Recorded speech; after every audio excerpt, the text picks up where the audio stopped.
ఈ 3వ రాత్రి అభిషేక ప్రార్థనలు, ఉపవాస ప్రార్థనలో ప్రభువా, నీ బిడ్డలకి ఏ వర్తమానాన్ని మీరు చెప్పమంటారని పరిశుద్ధాత్మని అడిగినప్పుడు పరిశుద్ధాత్మ నాకు ఇచ్చిన మాట, మీరు 2 చేతులు పైకెత్తి లాక్డౌన్ అనండి ఒకసారి. చేతులు ఉన్న వాళ్ళు 2 చేతులు పైకెత్తి లాక్డౌన్ అనండి. కర్ఫ్యూ అనండి. కర్ఫ్యూ అనండి. పెంచండి. లాక్డౌన్ అన్నమాట విన్నారా? తలకాయలు ఉన్నాయా? ముండాలతో బ్రతుకుతున్నారా? తలకాయలు ఉన్నాయా? లాక్డౌన్ అన్నమాట విన్నారా? కర్ఫ్యూ అన్నమాట విన్నారా? ఎప్పుడు విన్నారు? కరోనాలో విన్నారా? ఎందుకు లాక్డౌన్ పెడతారు తెలుసా మీకు ఎవరికైనా? లాక్డౌన్ ఎందుకు పెడతారు? కర్ఫ్యూ ఎందుకు విధిస్తారు? ఏమండి? జనం బయటికి రాకూడదు. ఎందుకు రాకూడదు? బయట ఏం జరుగుతుంది? ఏంటండి? భయంకరమైన పరిస్థితులు దేశం మీద విజృంభిస్తున్నప్పుడు లాక్డౌన్ లాంటివి, కర్ఫ్యూ లాంటివి పెడతారు. దేవునికి స్తోత్రం. హల్లెలూయా. హుషారుగున్న వాళ్ళందరూ యేసయ్యకు స్తోత్రం చెప్పండి. హల్లెలూయా. ఒకసారి మళ్ళీ గట్టిగా లాక్డౌన్ అనండి. ఈ లాక్డౌన్ అనేది ఎందుకు విధిస్తారు అని మనం ఒకసారి చూసుకుంటే, ఉగ్రవాదాలు, భయంకరమైన మారణ హోమములు జరుగుతున్నప్పుడు, బయట మనుషులు కొట్టుకొని సస్తున్నప్పుడు, అప్పుడేదో మేము పుట్టామో పుట్టలేదో చాలామంది పెద్దోళ్ళు చెప్తున్న రంగా గారంట చనిపోయినప్పుడు కర్ఫ్యూ విధించిందంట గవర్నమెంట్. రంగా గారు చనిపోయినప్పుడు ఎంతమంది ఉన్నారు? ఎంతమంది బంగారాలు తీసుకుని ఇంట్లో పెట్టుకున్నారు అప్పుడు? దేవునికి స్తోత్రం. Praise lord. హల్లెలూయా. కర్ఫ్యూ ఆయన చంపేసినప్పుడు మొత్తం అంతా కర్ఫ్యూ పెట్టేశారంట, బయటికి రావడానికి వీల్లేదని చెప్పి. కొంతమంది భక్తులు అందరు బంగారం షాపులు చరవడిపోయి బంగారాలు తెచ్చేసుకొని, గ్యాస్ బండలు తెచ్చేసుకొని, అన్నీ తెచ్చేసుకుంటే పోలీసులు వాళ్ళ ఇంటికి వెళ్ళి మరి లాక్కెళ్ళారంట అన్నీ. అసలు ఎందుకు ఈ లాక్డౌన్ విధిస్తుంది గవర్నమెంట్? ఎందుకు కర్ఫ్యూ విధిస్తుంది అంటే, భయంకరమైన ఉగ్రవాదం, భయంకరమైన మారణ హోమాలు ప్రపంచంలో, దేశంలో చలరేగినప్పుడు ఈ కర్ఫ్యూ లాంటివి, లాక్డౌన్ లాంటివి ఉపయోగిస్తారు. రీసెంట్గా 2020లో కరోనా భయంకరంగా, అసలు బయటికి వచ్చి ఒక మనిషిని తాకితే, ఒక మనిషితో మాట్లాడితే, ఒకని శ్వాస ఒక్కడు పీల్చుకుంటే చనిపోయే ప్రమాదం ఉంది కాబట్టి, ప్రాణాలకి ప్రమాదం ఉంది కాబట్టి గవర్నమెంట్ ఏం విధించిందండి? లాక్డౌన్. ఇళ్ల నుంచి బయటికి కదలడానికి వీలు, చెప్పాలి గట్టిగా, ఇంట్లో నుంచి బయటికి రావడానికి వీలు. ఎవరి క్షేమాన్ని కొరకు పెట్టింది గవర్నమెంట్ లాక్డౌన్? చనిపోకూడదు, బయటకు వస్తే చనిపోతారు, ప్రాణానికి గండం ఉంది, అందుకే లాక్డౌన్ విధించింది. అందుకే మీరు ఇళ్ళకే పరిమితం అయిపోవాలి. అసలు లాక్డౌన్ అంటే తెలుగులో నిర్బంధం అంటారు దాన్ని. దేవునికి స్తోత్రం కలుగునగాక. లాక్డౌన్ అనగానే ఇంట్లో నుంచి బయటికి వెళ్ళకూడదు. ఇంకొక సెక్షను మొదలైంది 2020లో కరోనా టైంలో, 144 సెక్షన్. నేను చెప్పేది 144 సెక్షన్ గురించి. 144 సెక్షన్ అంటే బయటికి వెళ్ళొచ్చు, కానీ 4-3 కూడి ఉండకూడదు. పనులు చేసుకుని లోపలికి వచ్చేయాలి. అది 144 సెక్షన్. ఈ పూట నేను 144 సెక్షన్ గురించి చెప్పట్లేదమ్మా, లాక్డౌన్ గురించి చెప్తున్నాను. దేవునికి స్తోత్రం. రెండవదిగా కర్ఫ్యూ గురించి చెప్తున్నాను. లాక్డౌన్ విధిస్తే అసలుకి ఇళ్ళకే పరిమితం అయిపోవాలి. బయటికి వెళితే ఏదో ప్రమాదం జరుగుతుంది, నీ ప్రాణానికే ప్రమాదం ఉంది, నీ భవిష్యత్తు అధ్వాంతరముగా నాశనం అయిపోతుంది, నీ ఆశలు అర్ధాంతరముగా అడి ఆశలు అయిపోతాయి. అందుకే ఈ లాక్డౌన్ ప్రవేశపెట్టింది గవర్నమెంట్. మీకు విషయం చెప్పనా? ఈ లాక్డౌన్, ఈ కర్ఫ్యూ రెండు ఒకటే. నేను 2 మాటలు చెప్తున్నానని 2 వేరు అనుకున్నారు. లాక్డౌన్ అన్నా, కర్ఫ్యూ అన్నా ఒకటే. కానీ ఈ రోజున నేను టైటిల్ ఏం పెడుతున్నానంటే లాక్డౌన్ అని. నాకు ఆ మాట చాలా నచ్చింది కాబట్టి ఆ మాట మీదే వస్తుంది రేపు టైటిల్, వాక్యంలో చూసిన వాళ్ళకి. లాక్డౌన్ అర్థం ఏంటి? అది ప్రజల క్షేమము కొరకు పెట్టేదాన్ని ఏమంటారండి? ప్రజల ప్రాణాలు కాపాడబడటానికి పెట్టే చట్టం ఏంటిదండి? లాక్డౌన్. ఆ లాక్డౌన్ అప్పుడు మనం ఏం చేయకూడదు? గడపలు దాటి, ఇల్లు దాటి మనము బయటికి రాకూడదు. మీకు విషయం చెప్పనా? ఇది గవర్నమెంట్ కొత్తగా సృష్టించిందే లాక్డౌన్ కాదు. ఆల్రెడీ కొన్ని 100,000 సంవత్సరాల క్రితం యేసు ప్రభు ఈ లాక్డౌన్ని ఒక దగ్గర విధించాడు. అర్థమైందా? ఇది పెద్దగా కొత్తగా గవర్నమెంట్ ఏం సృష్టించింది కాదది. బైబిల్లో లాక్డౌన్ జరిగింది. మీరు ఎక్కడో చెప్పగలరా? తండ్రి అని యెహోవా దేవుడు ఒక లాక్డౌన్ పెట్టాడు. ఎక్కడ ఎక్కడ ఏ సందర్భంలో?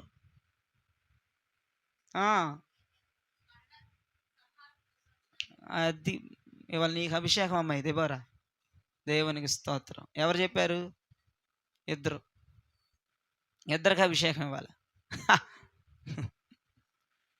ఇశ్రాయేలు ప్రజలు ఐగుప్తులో నుంచి వాగ్దాన దేశానికి వెళ్ళటానికి దేవాది దేవుడు ఆ రాత్రి వాళ్ళని ఇంటి గడపను దాటొద్దని చెప్పాడు. తెల్లవారే వరకు మీరు ఇంట్లోనే ఉండాలి, మీరు బయటికి రావడానికి వీల్లేదు. అక్కడ దేవుడని యెహోవా ఇశ్రాయేలు ప్రజలకి కర్ఫ్యూ విధించాడు, లాక్డౌన్ విధించాడు. మీరు ఇళ్లలో నుంచి బయటికి రావడానికి వీలు లేదు. తెల్లవారితే వాగ్దాన దేశానికి ప్రయాణం. ఆమేన్ చెప్పండి ఒకసారి. తెల్లవారితే వాగ్దాన దేశానికి ప్రయాణం చేయాలి. తెల్లవారితే వాగ్దాన దేశానికి అడుగులు వేయాలి. తెల్లవారితే కలలుగన్న దేశములోకి వెళ్ళి ఆనందించాలి. నువ్వు తెల్లవారితే వాగ్దాన దేశానికి ప్రయాణం చేయాలంటే ఈ రాత్రి ప్రభు చెప్పిన మంచి మాట, మీరు ఇళ్లలో నుంచి బయటికి రావటానికి వీలు లేదు. ఈ మాటలు ఎక్కడుంటాయో చూడండి. నిర్గమాకాండం 12వ అధ్యాయము 22వ వచనం చదివితే మీకు తెలుస్తుంది. మరియు నిర్గమాకాండం 12వ అధ్యాయం 22వ వచనం, మరియు హిస్సోపు కుంచె తీసుకొని పళ్ళెంలోనున్న రక్తంలో దాని ముంచి ద్వారబంధపు పైకమ్మికిని 2 నిలువు కమ్మలకును పళ్ళెంలోని రక్తమును తాకింపవలెను. తరువాత మీలోనెవరును ఉదయము వరకు తన ఇంటి ద్వారము నుండి బయలు వెళ్ళకూడదు. దేవునికి మహిమ కలుగునుగాక. కొత్తగా ఏమి గవర్నమెంట్ ఏమి పాస్ చేయలేదు. ఆల్రెడీ కొన్ని వేల వందల సంవత్సరాల క్రితం ఈ లాక్డౌన్ గురించి దేవుడు అక్కడ ప్రస్తావించాడు. మీరు తెల్లవారేదాకా అక్కడ ఉందమ్మా మాట. నేనేమన్నా ఓన్గా చెప్తున్నాను ఆ మాట. ఆ మాటే చదువమ్మా శ్రేష్ఠ. మీలో ఎవ్వరు కూడా ఉదయం వరకు తెల్లారేదాకా తన ఇంటి ద్వారం నుండి బయలు వెళ్ళకూడదు, ఇంట్లో నుండి బయటికి రాకూడదంటే దేవునికి మహిమ కలుగునుగాక. దాని పేరు ఏం పేరమ్మా? గట్టిగా చెప్పాలి. రెండో పేరు చెప్పండి. ఏం పేరు? కర్ఫ్యూ. దేవుడు అక్కడ ఇశ్రాయేలు ప్రజలకి కర్ఫ్యూ విధించాడు, లాక్డౌన్ విధించాడు. ఎందుకు చెప్పాడు దేవుడు అక్కడ ఇంట్లోనే ఉండమని? ఎందుకు వాళ్ళకి లాక్డౌన్ వేశాడు? ఎందుకు వాళ్ళని ఇళ్ళకే పరిమితం అయిపోమన్నాడు? ఎందుకు దేవుడు కర్ఫ్యూని అమలు చేశాడంటే ఆ రాత్రి సంహారకుడు, నాశనము చెయ్యు ఒక సంహారకుడు ఆ పాలెములోకి రాబోతున్నాడు. ఆ రాత్రి ప్రజలను నాశనము చేసే సంహారకుడు ఆ పాలెములో చొరబడబోతున్నాడు. వాడి కంటికి కనబడిన ప్రతి ఒక్కడిని సంహారకుడు ఆ రాత్రి చంపేయబోతున్నాడు. ఆ రాత్రి ఎవ్వరు బయట కనపడినా, సంహారకుడు చేతులు ఎవరు చిక్కుకున్నా, సంహారకుడు కంటిలో ఎవరు పడినా వాళ్ళు సస్తారని చెప్పి అక్కడ దేవాతి దేవుడు ఏం చేశాడంటే లాక్డౌన్ అమలు చేశాడు. హల్లెలూయా. ఈ బైబిల్ని చూసే గవర్నమెంట్ ఫాలో అవుతుంది. బైబిల్లో కొన్ని వందల వేల సంవత్సరాల క్రితం దేవుడి మాటను రాసుంచకపోతే ఈ మట్టి బుర్రలకి ఎక్కడ వెలిగేదండి? దేవాది దేవుడు చెప్పాడు, ఇశ్రాయేలు క్షేమము కొరకు వారి ప్రాణము బ్రతకాలంటే, వారు దీవించబడాలంటే, వాళ్ళు ఉదయాన్నే వాగ్దాన దేశమునకు బయలుదేరి వెళ్ళాలంటే ఈ రాత్రి లాక్డౌన్ విధించాడు. ఎవరైతే ఈ లాక్డౌన్కి మీ ప్రాణాత్మ దేహాలు అప్పగించుకుంటారో, ఇంటిలో ఉండిపోవడానికి ఇష్టపడిపోతారో, వారి ప్రాణములు క్షేమముగా ఉంటాయి. హల్లెలూయా. లేకపోతే దేవుడు లాక్డౌన్ అని చెప్పినా, ఇళ్లలోనే ఉండండి అని చెప్పినా, గడప దాటి పౌరుషంతో బయటకు వచ్చావంటే సంహారకుడు పాలెములో తిరుగుతున్నాడు. వాడు ఉగ్రవాది. వాడు ఎవరి కంటికి కనపడితే వాడిని లేపేసుకుంటా పోతాడు. దేవాది దేవుడు చెప్పకనే చెప్పాడు, ఆ రోజు నైటు మారణ హోండ జరగబోతుంది ఐగుప్తు దేశంలో. ఆ రోజు అంగలార్పు వినబడబోతుంది, గుండెలు బాదుకొని ఏడ్చే రాత్రి. కాబట్టి ఇశ్రాయేలు ప్రజలారా, మోషేతో ప్రభు చెప్తున్నాడు, దేవాది దేవుడు చెప్తున్నాడు, సైన్యములకు అధిపతి యెహోవా చెప్తున్నాడు, ఇశ్రాయేలు ప్రజలందరూ ఇళ్ళకే పరిమితం అయిపోవాలి రాత్రంతా. తెల్లారిన దాకా గడప నుంచి బయటికి రావడానికి వీల్లేదు, వాళ్ళ డోర్లు తీయడానికి వీల్లేదు, వాళ్ళ పాదం బయటికి పెట్టడానికి వీల్లేదు. నేను కర్ఫ్యూ విధిస్తున్నాను మోషే, నేను లాక్డౌన్ పెడుతున్నాను మోషే. ఆ ప్రజల ప్రాణములు సంరక్షించబడాలంటే, ఆ ప్రజలు క్షేమముగా ఉండాలంటే, ఉదయాన్నే వాళ్ళ ప్రయాణం జరగాలంటే ఈ రాత్రి ఇశ్రాయేలు ప్రజలు ఇళ్ళకే పరిమితం అయిపోవాలి. హల్లెలూయా, హల్లెలూయా, హల్లెలూయా. చెప్పండి పక్కన వాళ్ళకి, సెకండ్ చెప్పండి, నీ ఇంట్లోనే ఉండిపోవాలని చెప్పండి. తెల్లారేదాకా నీ ఇంట్లోనే ఉండాలి, తెల్లారిన దాకా నీ ఇంట్లోనే ఉండాలి, బయటికి రాకూడదు. నేను నవ్వమని చెప్పలా, తెల్లారిన దాకా నీ ఇంట్లోనే ఉండాలి.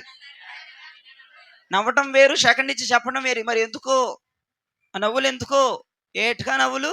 దెబ్బలో పోయడానికి. నేను మామూలుగా చెప్పమన్నానుగా, నవ్వమని చెప్పలేదుగా.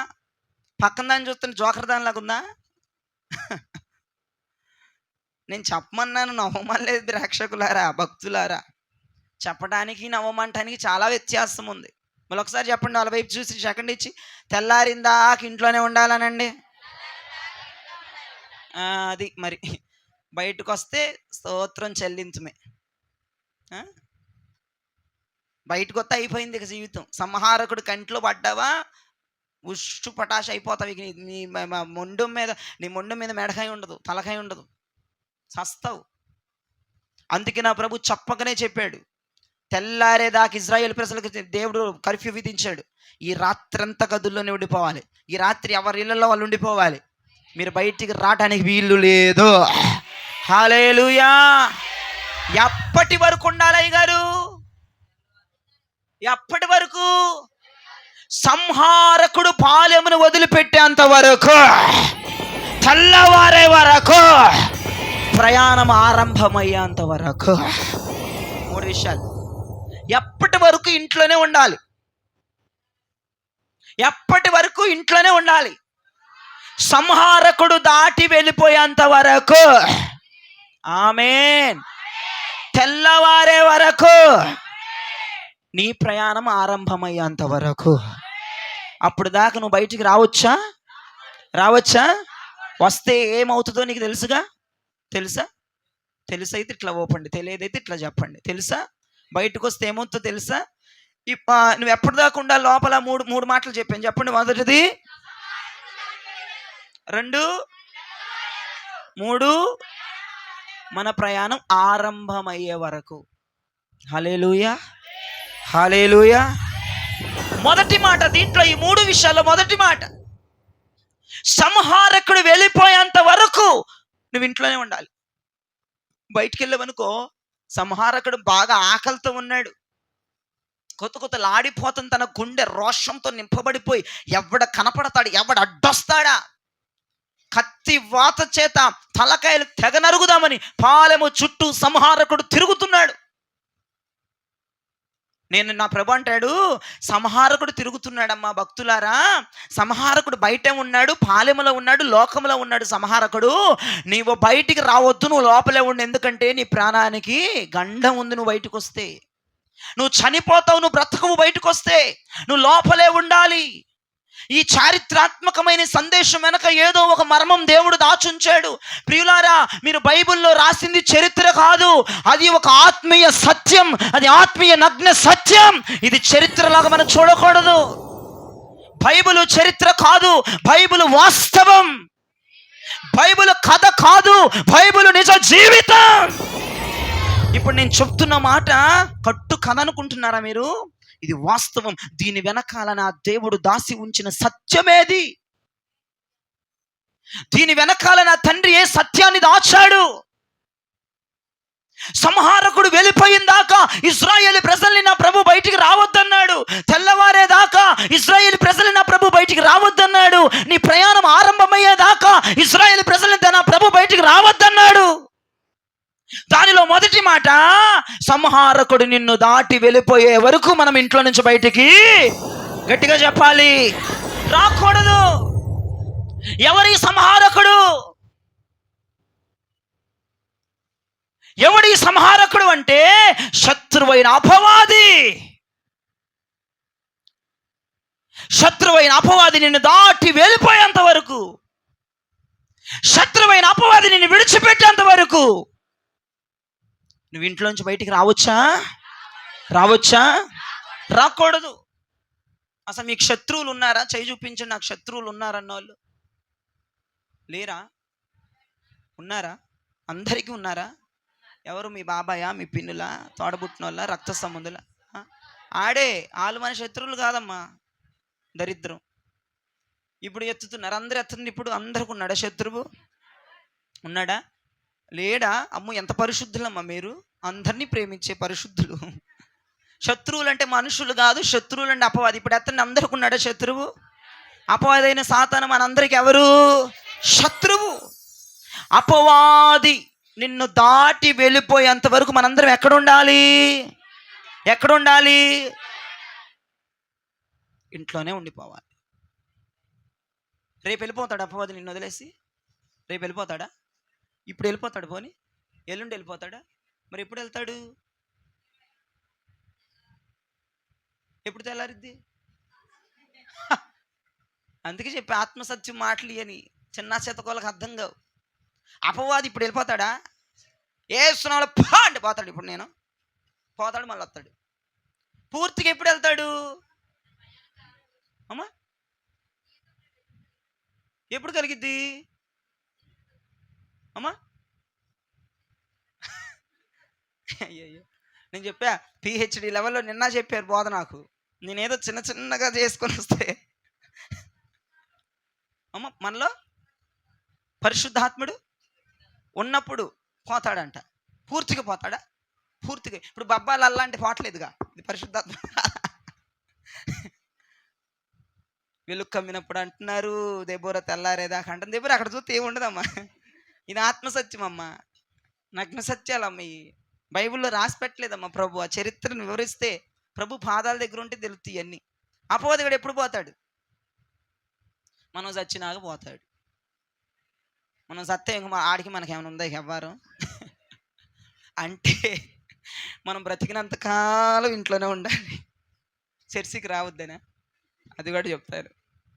అబ్బాయి ఆఫర్ ఏదో భలేగా ఉంది, చర్చిలకి వెళ్ళకుండా ఇంట్లోనే ఉండమంటున్నాడు. ఎంత ముద్దుల పాస్టర్ మా పాస్టర్, ముద్దుల పాస్టర్, ఫైర్ పాస్టర్ చెబుతానండి. ఇప్పుడు ఉండు. అపవాది ఇవాళ వెళ్ళడు, రేపు వెళ్ళడు, ఎల్లుండి వెళ్ళడు. అది దేవునికి స్తోత్రం. ఎప్పుడు పోతాడు? నువ్వు చచ్చినాక పోతాడు. ఇప్పుడు ఏం చేయాలంటే నువ్వు బ్రతికినంత కాలం ఎక్కడ ఉండాలో ఆడు నుంచి నువ్వు తప్పించబడాలి. నువ్వు బ్రతికినంత కాలం ఎక్కడ ఉండాలి? ఇంట్లోనే ఉండాలి. హల్లెలూయా. ఈ ప్రసంగం కోసం ఎంతమంది భక్తులు ఎదురు చూస్తున్నారు. చర్చి మానేసి ఇంట్లో ఉండమని ఎప్పుడు చెప్తాడో దుర్మార్గుడని.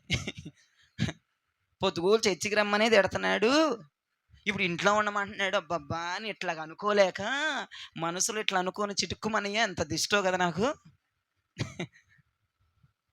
నువ్వు బ్రతికినంత కాలం వాడు నీతోనే ఉంటాడు కనుక, నువ్వు బ్రతికినంత కాలం అపవాది వెళ్ళడు. వాడే మన పెద్ద శత్రువు, వాడే పెద్ద శత్రువు మనకి.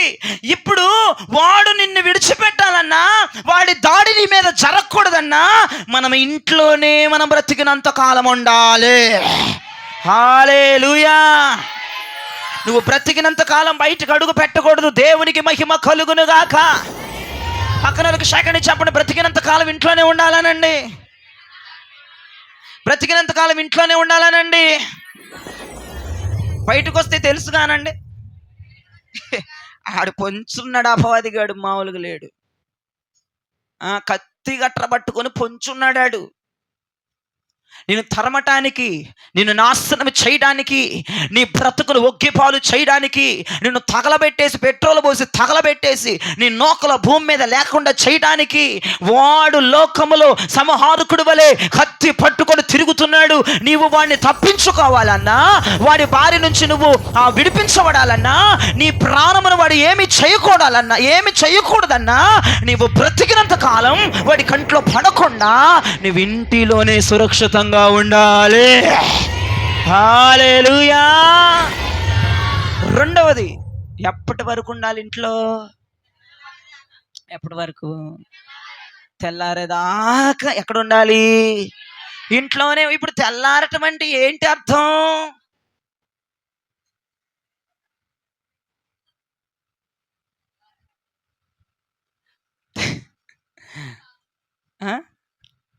తెల్లారి అంటే ఏంటి అర్థం?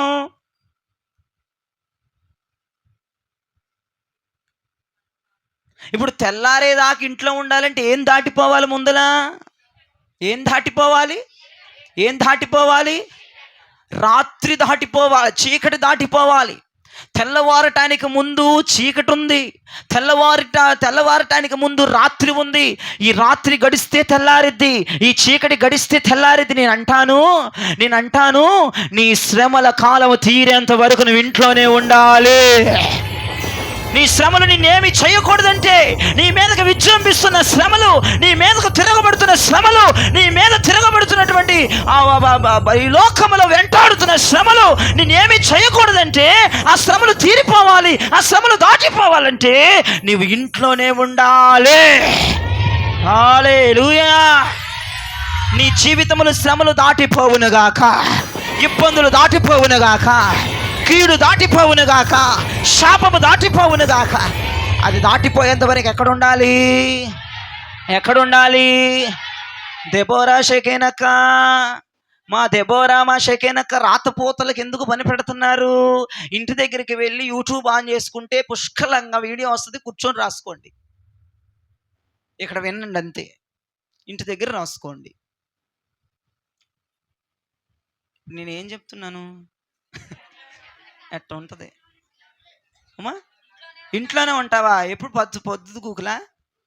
ఎప్పుడు దాకా ఉంటావు ఇంట్లో?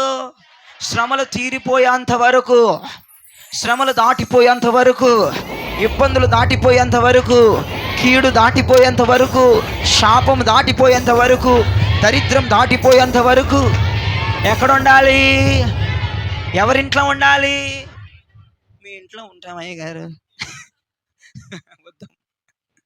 నీ ఇంట్లోనే ఉండాలి. దేవునికి స్తోత్రం కలుగునుగాక. హల్లెలూయా. ఇప్పుడు మూడోది, ఎప్పటిదాకా ఉండాలి ఇంట్లో? మన ప్రయాణము ఆరంభమయ్యేంత వరకు. ఎప్పుడు ఆరంభమైంది మన ప్రయాణం? ఎప్పుడు ఆరంభమైంది మన ప్రయాణం? సంహారకుడు వెళ్ళిపోతే, తెల్లారిపోతే మన ప్రయాణాలన్నీ ఏమైపోతాయి? ఆరంభమవుతాయి. దేవునికి మహిమ కలుగునుగాక. హల్లెలూయా. అప్పటి వరకు ఆ ఇంటిలోనికి వెళ్ళి దాగి ఉండాలి. హల్లెలూయా. మీకు ఒక విషయం చెప్పమంటారా? ఆ ఇంట్లోకి వెళ్ళి దాగి ఉండక మునుపు దేవుడు ఒక ప్రాసెస్ చెప్పాడు ఇజ్రాయేల్ ప్రజలకు. తెలుసా అదేమన్నా మీకు? పస్కా బలిపశు వధించి, ఆ పస్కా బలిపశు యొక్క రక్తం ఒక పళ్ళెంలో పోసి, హిస్సోపు కుంచముతో ఆ రక్తాన్ని పూసుకొని ఇజ్రాయేలు ప్రజల ద్వారముల నిలువు కమ్మీలకి, అడ్డ కమ్మీలకి ముద్ర వేయమన్నాడు. గొర్రెపిల్ల ముద్ర వేయమన్నాడు. గొర్రెపిల్ల రక్తం యొక్క ముద్ర ఇజ్రాయేలు కుటుంబాలు, ఇజ్రాయేలు యొక్క గృహాలకి ముద్ర వేయాలి. ముద్ర వేసిన ఇంట్లోకే వెళ్ళి ఉండాలి, ముద్ర లేని ఇంట్లో కాదు. అర్థమవుతుందా? అర్థమవుతుందా అంటే ఇట్లా ఓపండి. అర్థం అవ్వట్లేదంటే ఇట్లా చెప్పండి. ఏ ఇంట్లో ఉంటావు ఇప్పుడు నువ్వు? ఏ ఇంట్లో ఉండాలి? ఏ ముద్ర వేసిన ఇంట్లో ఉంటావు? ఏ ముద్ర వేసిన ఇంట్లో ఉంటావు? గొర్రె పిల్ల రక్తము ముద్ర ఇంటికి ఉండాలి. ఆ ఇంట్లోనే ఉంటేనే నీకు క్షేమము, నీకు రక్షణ, నీకు విడుదల, నీకు ఆశీర్వాదము, నీకు దీవెన. గొర్రెపిల్ల రక్తము ముద్ర ఏ ఇంటి మీద ఉంటుందో ఆ ఇంట్లో ఉంటేనే నీ ప్రాణముకు క్షేమం, నీ ప్రాణముకు విడుదల, నీకు దీవెన, నీకు ఆశీర్వాదం. హల్లెలూయా, దేవునికి మహిమ కలుగునుగాక. మొదటి మాట నువ్వే ఇంట్లో ఉండాలి? ఏ ముద్ర? గట్టిగా చెప్పచ్చా? గొర్రెపిల్ల రక్తం యొక్క ముద్ర ఏ ఇంటికి వేయబడి ఉంటుందో ఆ ఇంట్లో నేను ఉండాలి. ఆ ఇంటి పైకమ్మిలికి అడ్డకమ్మిలికి రక్తము ముద్ర వేయబడింది ఆ రాత్రి. గొర్రెపిల్ల రక్తం యొక్క ముద్ర వేయబడిన ఇంట్లోని ఇశ్రాయేలు ప్రజలు నివాసం ఉన్నారు. హల్లెలూయా. ఏ ఇంట్లో పడితే ఆ ఇంట్లో ఉంటే సంహారకుడి చేతిలో చిత్తుగా సస్తావు. అర్థమవుతుందా? ఏ ఇంట్లో పడితే ఆ ఇంట్లో ఉంటే సంహారకుడి చేతిలో ఒక్క గుద్దుకే సచ్చి ఊరుకుంటావు. నువ్వు ఉండవలసిన ఇల్లు పేరు ప్రభు రక్తం వేయబడిన ఇంట్లో నువ్వు ఉండగలగాలి. ప్రభు రక్తము ఏ కుమ్మముల మీద ముద్ర వేయబడుతుందో. ఇప్పుడు ఆయన రక్తం ముద్ర వేయబడిన ఇల్లు అంటే ఏది?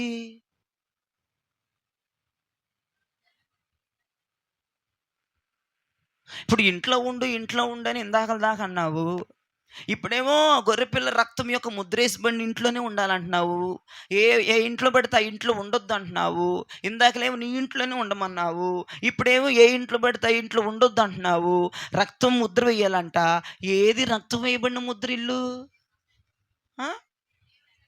అమ్మా? మీరు పిహెచ్డి లెవెల్లో చెప్తున్నారు క్రొత్త నిబంధన సంఘము. హల్లెలూయా. క్రొత్త నిబంధన సంఘమే ముద్ర వేయబడిన ఇల్లు.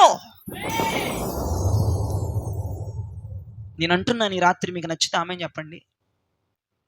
యేసు రక్తం ముద్ర వేయబడిన క్రొత్త నిబంధన సంఘములను ఉంటే నీకు క్షేమము, నీకు ఆశీర్వాదము, నీకు దీవెన, నీకు ఐశ్వర్యము, నీకు లాభము, నీ ప్రాణం రక్షించబడుతుంది.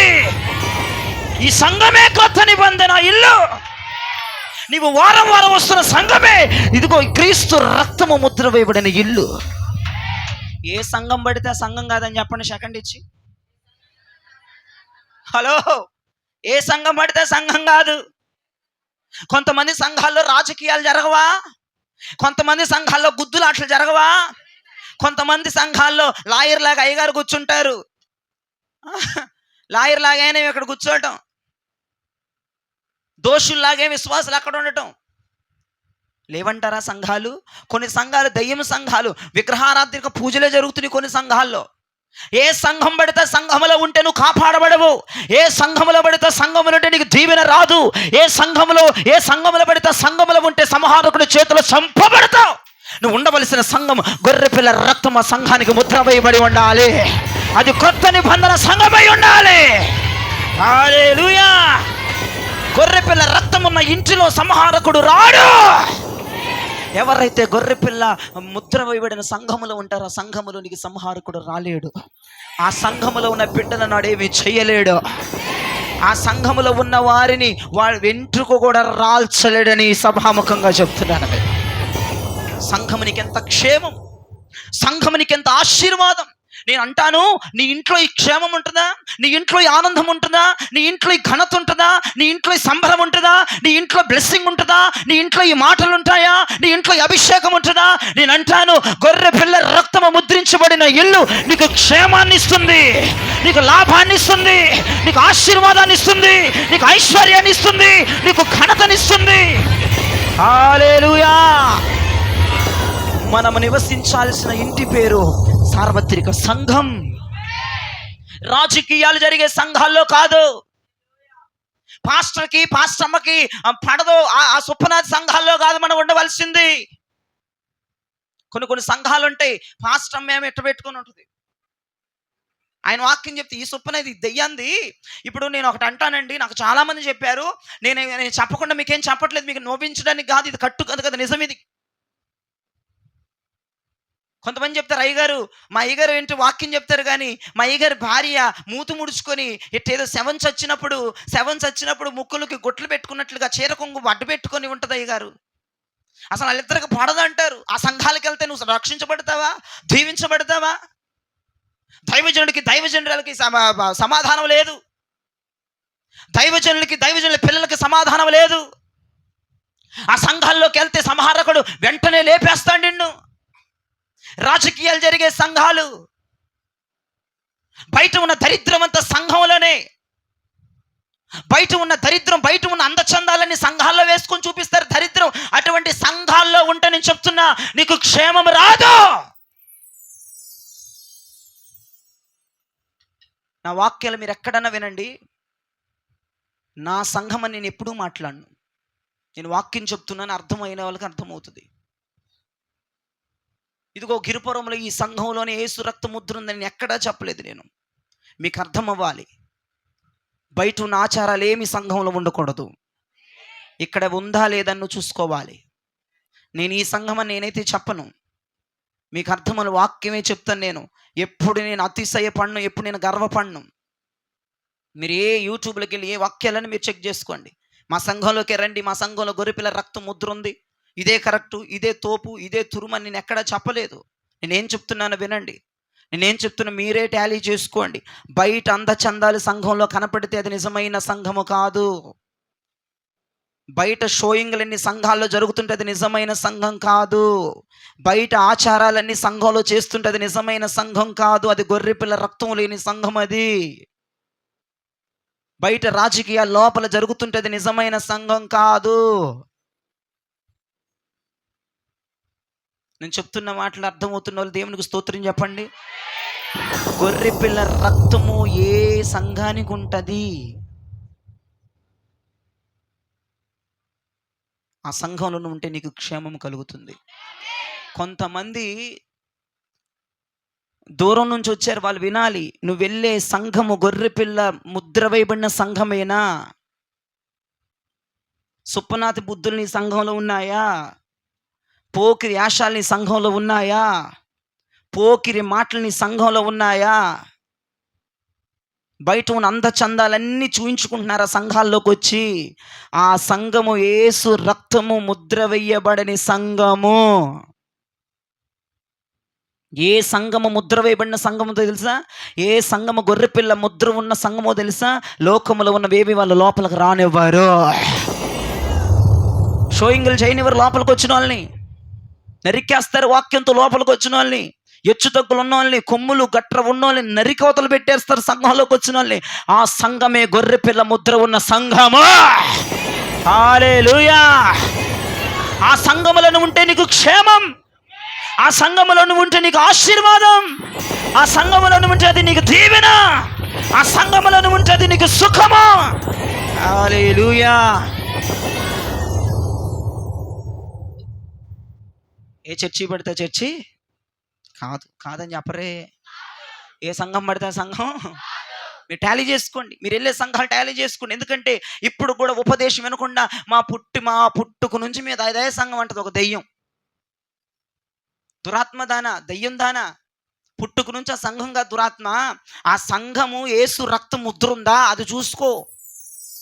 మా తాత ముత్తాతల నుంచి ఇదే సంఘం, నువ్వు సావు అక్కడే సస్తావు. సంహారకుడు వచ్చేసి ఆ సంఘంలోకి యేసు రక్తం ముద్ర లేదు కదా, సంఘంలోకి వచ్చి పట్టా లేపేస్తాడు నిన్ను, ఉంచడు భూమి మీద. నీ జీవితం వల్ల అంత మారణ హోండే జరిగిద్ది, ఉగ్రవాదమే జరిగింది. నీ కుటుంబం అంతా రక్తపాతమే. సమాధానం ఉండదు నీ కుటుంబాల్లో, దీవెన ఉండదు నీ కుటుంబాల్లో, ఆశీర్వాదం ఉండదు నీ కుటుంబాల్లో. పుట్టుకు నుంచి సంఘం, ఆ సంఘంలో యేసు రక్తం ఉందా, యేసు రక్తం ముద్ర ఉందా సంఘం మీద అది చూసుకో. పుట్టుకు నుంచి గడదు గుడ్డు గోంగూర లడ్డు అనొద్దు. ఈ రోజున నిజంగా క్రైస్తవ ప్రజలు మాట్లాడుతుంటే ఒళ్ళు కంపరం ఎక్కిపోతుంది. అసలు నువ్వేం చూసి సంఘానికి వెళ్తున్నావు? కొంతమంది అన్నారు ఆ సంఘంలో చీరలు ఇస్తారు, నువ్వేమిస్తామంది నన్ను ఒక ముఖం పట్టుకొని. ఆ దురాత్మ దానికే చెప్తున్నాను నేను. చీరలు ఇచ్చే సంఘానికి వెళ్తే సంహారకుడు రాడనుకుంటున్నావా? చీరలు ఇచ్చే సంఘంలోకి, భోజనాలు పెట్టే సంఘంలోకి వెళ్తే సంహారకుడు రాడనుకుంటున్నావా? నీకు చీరలు ఇవ్వకపోయినా, లడ్లు పెట్టపోయినా, స్వీట్లు పెట్టపోయినా, నీకు ఘనత రాకపోయినా, అయ్యగారు నిన్ను అప్రిషియేట్ చేయకపోయినా, నిలబెట్టి కరటాల ధ్వనులు చేయకపోయినా, ఆ సంఘం మీద గొర్రెపిల్ల రక్తం ఉంటే సంఘానికి వెళ్ళి లోబడని చెప్తున్నాను నేను. ఉండాల్సిన సంఘంలో. ఆ సంఘంలో నన్ను అయ్యగారు రోజు మా ఇంటికి వచ్చి అంటే ఒక సుప్నాతి దెయ్యంది అంటుంది. ఆయన రోజు వచ్చి పలకరిస్తారు, అయ్యగారు మీకు కుదరదు కదా, అందుకే నేను మీ సంఘానికి రావట్లేదు. ఏమనంటే రోజు దువ్వాలంట, ఈరిపోయిన తీసుకెళ్ళి ఇంటికెళ్ళి రోజు పనికి మళ్ళీ శక్తులు. ఎందుకు రాలేదని కొంపకెళ్ళి పిలవాలంట. నీకు తెలియదా ఎందుకు రావట్లేదు నువ్వు చర్చికి? మమ్మల్ని ఆయన బాగా ప్రేమిస్తాడండి, మేమేమన్నా ఏమి అనడండి, మేమంటే చాలా ప్రాణం అండి. మేము ఒక్కసారి రాకపోయిన ఇంటికి వచ్చి మరీ పలకరిస్తాం. మేము ఆ సంఘానికే వెళ్తామండి. నేను ఎవడ మానేసి ఎవడికి ఫోన్ చేయండి, నేను కృప ఉంటే వత్త లేకపోతే సత్తం. పిల్లలతో ఫోన్ చేపిస్తాను నేను అసలు ఫోన్ చేయించి మాట్లాడి, అది కూడా ఫార్మాలిటీ కోసం. ఈడేంటారు సుప్పనాథోడు అంటారని పిల్లలతో ఫోన్ చేపిస్తాను. నేను అసలు ఎవరో కొంపలకు రాని ఎందుకు రాలేదని కూడా నేను అడగను, నాకు అనవసరం. నువ్వేమన్నా బొప్పివా, పాకే బొప్పివా, నువ్వు ఎందుకు రాలేదు నీకు తెలియదా, నేను అడగాల? అందుకేనండి చెత్త ఆచారాలు ఉండవు సంఘాల్లో. ఇదే బోధ, ప్రభు ఇచ్చిన బోధే ప్రకటిస్తాను. నా కొత్త ఆలోచనలు, కొత్త వ్యవహారాలు నేను చేయను, నా వల్ల కాదు, మీరు ఇబ్బంది పెడితే నేనేం చేయలేను. సంఘం మానేసిన దేవునికి స్తోత్రం. ఆప్యాయతలు, కరుణారసాలు, దయారసాలు పెంటబడవు ఇక్కడ. వస్తే గొడ్డలే, చెట్ల వేరన పెడతాం, నరికి అవతలేస్తాం. అది కొట్టే తప్పట్లా సైడ్ ఏ ఉండదు ఆడ. అర్థమైందా? రేపు పండగ కూడా భోజనాలు లేవు. ఇప్పుడు గొట్టరు చూసావా అమ్మా,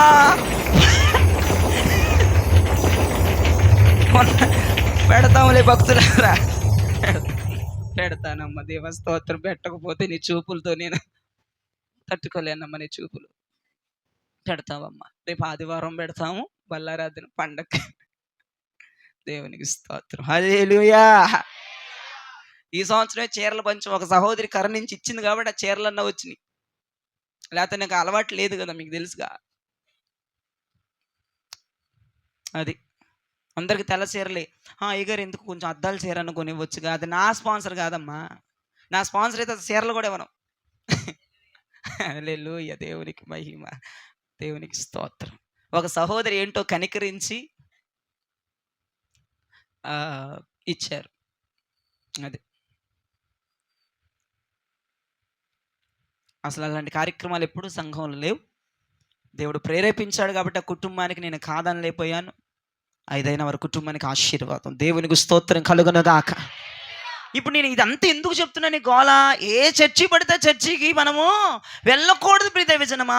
లోకమంతా కొన్ని చర్చిల్లో లోపలే ఉంటుంది, చర్చిల్లోనే ఉంటుంది లోకమంతా. ఆటలు పాటలు గెంతులు, ఓవర్ యాక్షన్స్, కుళ్ళు కుతంత్రాలు, అసమాధానాలు, అశాంతులు, చీరలు, లడ్లు, భోజనాలు. ఇదే వాళ్ళ మైండ్ మారదు, వాళ్ళ మైండ్ సెట్ మారదు. అయ్యగారు మమ్మల్ని పలకరించారు, అయ్యగారు మమ్మల్ని పెద్దలుగా పెట్టారు, అయ్యగారు మాకే రివార్డులు ఇస్తారు. అమ్మో ఆయన మోసం చేసి ఎట్లా రావండి. ఈ దెయ్యం దానికి ఏసు రక్తం ఉన్న సంఘానికి వెళ్ళదంట. అసలు ఎట్లాగ అయిపోయిందో తెలుసా విశ్వాసుల యొక్క విధానం. చర్చిలకి అమ్మా నువ్వు ఆ చర్చికి ఎందుకు వెళ్తున్నావు అని అడుగు. ఎవరినైనా అడగండి ఈరోజు నుంచి, అమ్మ ఎందుకు వెళ్తున్నావు అంటే ఏం చెప్పిద్దు చూడండి. ఆత్మీయతలో బలపడుతున్నాను, ఆత్మీయతలో ఎదుగుతున్నాను, ఆత్మను పొందని ఏమీ చెప్పరు. ఒకసారి అడగండి, అడిగి నాకు మీరు చెప్పాలి. అది ఎవరినన్నా అడగండి, మీ ఇళ్ళ దగ్గర ఎవరైనా చర్చికి వెళ్ళినప్పుడు అడగండి, వాళ్ళు అసలు ఏం చెప్తారు. అసలు ఆ చర్చికి ఎందుకు వెళ్తున్నాం అంటే అంటారు, ఆ చర్చిలోనే మేము బతికాం, అక్కడే మా రోగం పోయింది. ఆత్మీయత చెప్తే నా ఎడం చెప్పు తీసుకుందానండి. ఉండవు నేను చెప్తున్నాను, ఉండవు. అక్కడ మేము బలపడుతున్నామండి, అభిషేకం పొందుకుంటున్నామండి, బిడ్డలందరూ నిజంగా ఆత్మీయంగా బాగున్నారండి, బాగా ఆత్మీయతలో దైవజనుడు నడిపిస్తాడండి, వాక్యం ఖడ్గంలాగా ఉంటుందండి, వెళ్తే ఒక ఏటి నరికి అవతలేసేస్తాడు, ఎవరినైనా పరిశుద్ధపరుస్తాడండి, నీతిగా మమ్మల్ని నిలబెడతారండి, ప్రభు రాజ్యం వెళ్ళటానికి మేము ఆ సంఘం వెళ్తున్నానండి అని అంటే, ఒకరోజు అడుగుతాను, ఒక రోజు వచ్చిద్ది, ఇంకా ఉన్న 17 రోజులు ఒక రోజు ఉంటుంది, ఆ రోజు లేపుతాను, మీరు చెప్పండి. రాసి పెట్టుకుని మాట చెరగని పచ్చబొట్టి మాదిరి రాయాలి ఇప్పుడు మీ గుండెల మీద మాట. అయ్యగారు అడగమన్నారు, అయ్యగారు మాకు పని అప్పగిచ్చారా, పని చెప్పాలి అందరూ. చేసిన వాళ్ళు విశ్వాసులు, చేయని వాళ్ళు అన్యులు, అందరూ అడగండి. నేను సీరియస్గా చెప్తున్నా ఈ పని. ఎవరినన్నా మీ ఇళ్ళ దగ్గర చర్చిలకి వెళ్ళే వాళ్ళు అందరిని అడగండి. వాళ్ళు వచ్చి నిన్ను అడుగుతారు, నువ్వేం చెబుతావు? మమ్మల్ని వెళ్ళపోతే అమ్మో. అసలు మన చర్చ వాళ్ళు కూడా అడగాలి, ఎవరైనా ఏం చెబుతారో నాకు. అడిగారా? ఏం చెప్పావమ్మా? దేవునికి మహిమ కలుగునుగా. కాకి నేను ఆ విషయం చెప్పలేదు, ఇట్ట చెప్పండి అని చెప్పలేదు నేను. అమ్మా నిన్నే అడిగారు, పాస్టర్ గారే అడిగారు, ఇక్కడ నుంచి నువ్వు ఆ ఊరు ఎందుకు వెళ్తున్నావు? గంట ప్రయాణం చేసి విజయవాడ.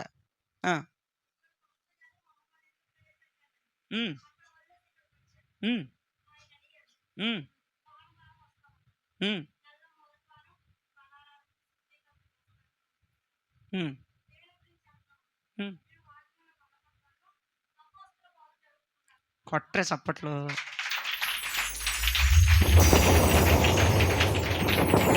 అట్లా మీరు చెప్పరు కాబట్టి కొట్ల. అందరు నా మీద పితిరీలు చెప్తున్నారా? పితిరీలు. ఆడు భూమిడికి జానుడు ఉంటాడు, ఆడి సంగతి మీకు తెలియదు. చూసారా ఏం చెప్పింది ఎస్తేరక్క? దేవునికి స్తోత్రం. కొత్తపాలెం నుంచి వచ్చేసింది అభిషేక ప్రార్థనలకి. ఏలూరు నుంచి ఆలు పరిగెత్తుకొచ్చేస్తున్నారు. ఎందుకమ్మా? ఏ టీచర్ గారు ఎందుకు వస్తున్నారు మీరు అసలు ఇక్కడికి? నాకు పిచ్చెక్కిపోతుంది, రోజు ఛార్జీలు బోల్డ్ అయిపోతున్నాయి. ఎల్సీ టీచర్ గారు ఎందుకు వస్తున్నారు టీచర్ గారు?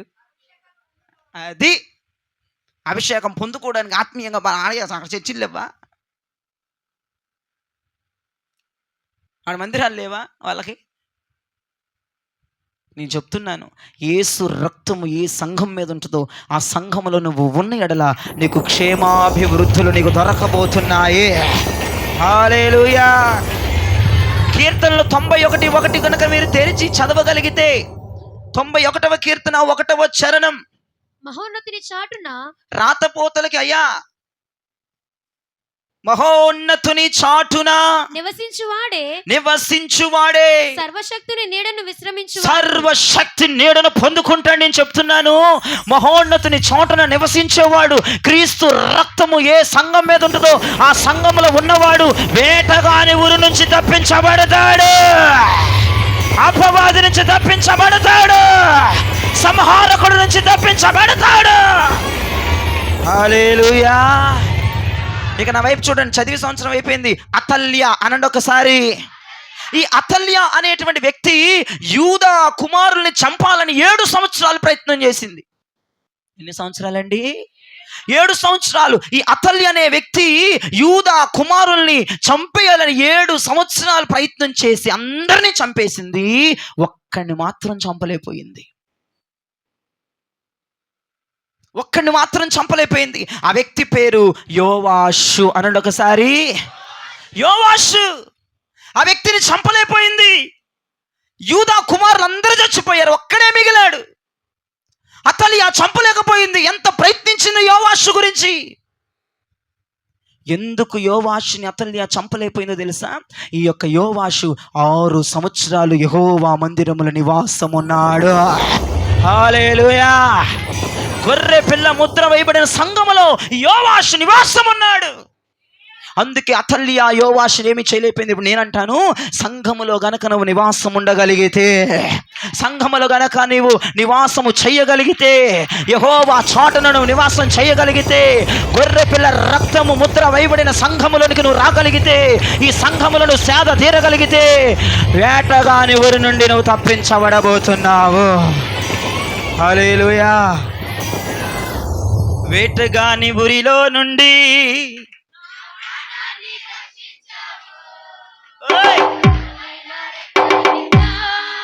నాకు ఆశ్రయం ఇచ్చావు.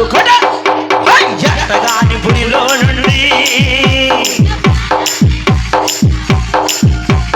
బలమైన రెక్కలుగా నాకు ఆశ్రయం ఇచ్చావు. నా దుర్గమా నా శైలమా, లేనే లేదయా వేరే ఆధారం, నా సింహమా నా పేరమా. ఆరాధన ఆరాధన నా తండ్రి నీకే ఆరాధన, ఆరాధన ఆరాధన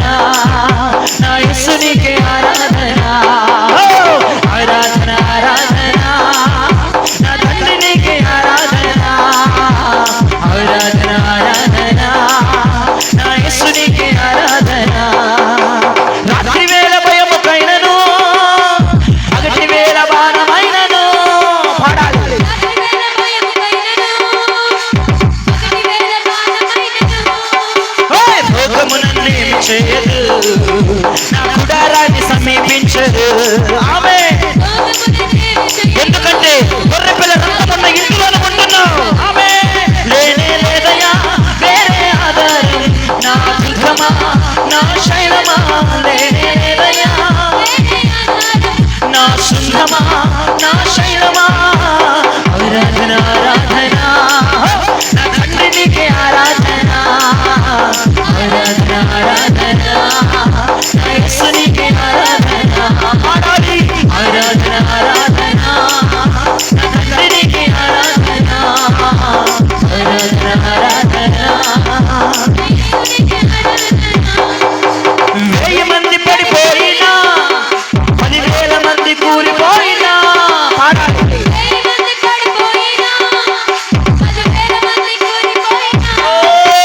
అపాయము రానే రాదు, నా గుడారాన్ని సమీపించదు.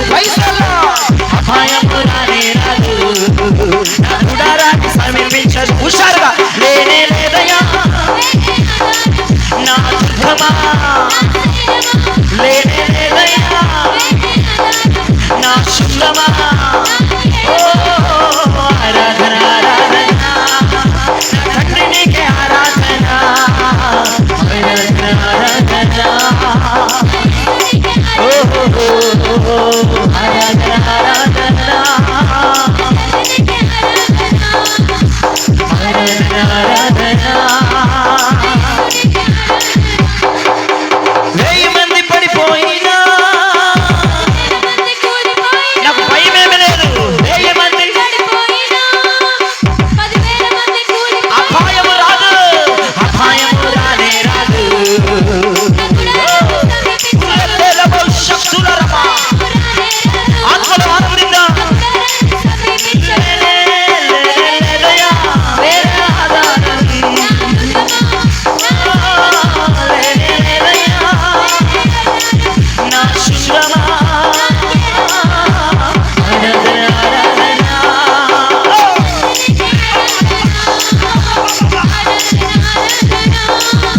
నా యేసు నీకే ఆరాధన, ఆరాధన ఆరాధన ఆరాధన ఆరాధన. మానవులను కాపాడుటకు నీ దూతలను ఏర్పరిచావు. నీ దూతలను ఏర్పరిచావు. రాయి అయిన తగులాకుండా ఎత్తి నన్ను పట్టుకుందరు. రాయి అయిన తగులాకుండా ఎత్తి నన్ను. లేనే లేదయా నా దుర్గమా నా శైలమా, లేనే లేదయా నా శుద్ధమా నా కేడమా, ఆరాధన ఆరాధన ఆరాధన ఆరాధన. ఓ ఆరాధన ఆరాధన ఆరాధన ఆరాధన. వేటగాని గురిలో నుండి నా ప్రాణాన్ని రక్షించావు. బలమైన రెక్కల క్రింద నాకు ఆశ్రయం ఇచ్చావు. పాడదామా? వేటగాని గురిలో నుండి నా ప్రాణాన్ని రక్షించావు. బలమైన రెక్కల క్రింద. హల్లెలూయా. గట్టిగా చెప్పాలి, ఇంకా గట్టిగా చెప్పాలి. ఏంటి లేనే లేదు వేరే ఆధారం ఈ సుప్పనాథోడు చర్చికి పోకుండా వాడుతున్నావా? ఆధారం ఏది లేదురా బాబు, ఆడి చర్చికి వెళ్ళాలి, ఆడి శిష్యులు చచ్చిపోవాలంటాడు. అట్లా వారలేదుగా, అట్లా పాడారా, అట్లా బ్రతికిచ్చారు. దేవుడికి స్తోత్రం. ఎక్కడుంటే వేటగాని ఊరిలో నుంచి తప్పించబడతావు. అది ఇప్పుడే మర్చిపోయారు చూసావా? గొర్రెపిల్ల రక్తం ఏ సంఘం మీద ఉంటుంది? గొర్రెపిల్ల రక్తం. ఇక్కడ లోకము సంఘములో లేకపోతే సంఘములో గొర్రెపిల్ల రక్తం ఉంటుంది. అర్థమైందా? నేను మనస్ఫూర్తిగా మిగతా వాళ్ళని చెప్తున్నాను, ఎక్కడ గొర్రెపిల్ల రక్తం ఉంటుందో దయచేసి అక్కడికి వెళ్ళండి. పుట్టుకు నుంచి చీరలు ఎవ్వారం, భోజనాలు ఎవ్వారం, పెద్దలు ఎవ్వారం, సన్మానాలు ఎవ్వారం, ఎవ్వారాలు చూసుకుంటే నరకానికి పోతావు. రాబిడ్డ అని దేవుడు ఎత్తుకొని తీసుకెళ్ళి నరకంలో పడేస్తాడు. పాపిచ్చిదాన్ని పోతావు. ఆయనే పిలిచి ఎత్తుకొని ముద్దాడినట్టు ఎత్తుకొని తీసుకెళ్ళి నరకంలో పడేస్తాడు. నువ్వు గనక ఇటువంటి పనులు చేసుకుంటా సంఘానికి వెళ్తే, నువ్వు సంఘానికి వెళ్ళవలసింది బలపడటానికి, నువ్వు సంఘానికి వెళ్ళవలసింది నీ కుటుంబం రక్షించబడటానికి, నువ్వు సంఘానికి వెళ్ళవలసింది పరలోకం వెళ్ళటానికి. అంతకు మించి దేనికన్నా సంఘంలోకి ఆశించిపోయావా? ఆ సంఘంలో ఆటలున్నాయి, ఆ సంఘంలో పాటలున్నాయి, ఆ సంఘంలో దైవజనుడు ఏమండు, ఆ సంఘంలో నేను చెప్పిందే వేదం, నా మాట దైవజనుడు వినాలి, ఆ సంఘంలో నా మాట వింటాడు. ఒకసారంట యేసన్న గారు ఒక విశ్వాసిని అడిగారంటే, ఏంటమ్మా సంఘానికి రావట్లేదంటే, మీ సంఘంలో ఏసీ లేదు. ఏమంటుందంట దయ్యం? ఏసీ లేకపోతే సంఘానికి వెళ్ళవా? పాపిష్టవారాలు. అదేం ఏసీ అంటారు? సెంట్రల్ ఏసీ ఉన్న చర్చికి వెళ్తుందంటే, వెళ్ళు సెంట్రల్ ఏసీ చర్చి కావాలా నీకు?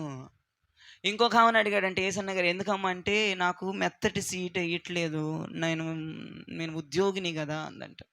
పావే బాబు అనుకున్నాడంట మనసులో ఆయన. వందనాలమ్మా. నువ్వు చర్చికి ఎందుకు వెళ్తున్నావు? అసలు యేసు రక్తం ముద్ర సంఘానికి ఉందా? రెడ్ మ్యాట్లు వేసి సంఘానికి వెళ్తారు. మన పుష్కలంగా వేసాం రెడ్ మ్యాట్లు. కొంతమంది నిజంగా సోఫాల్లో కూర్చోవాలి.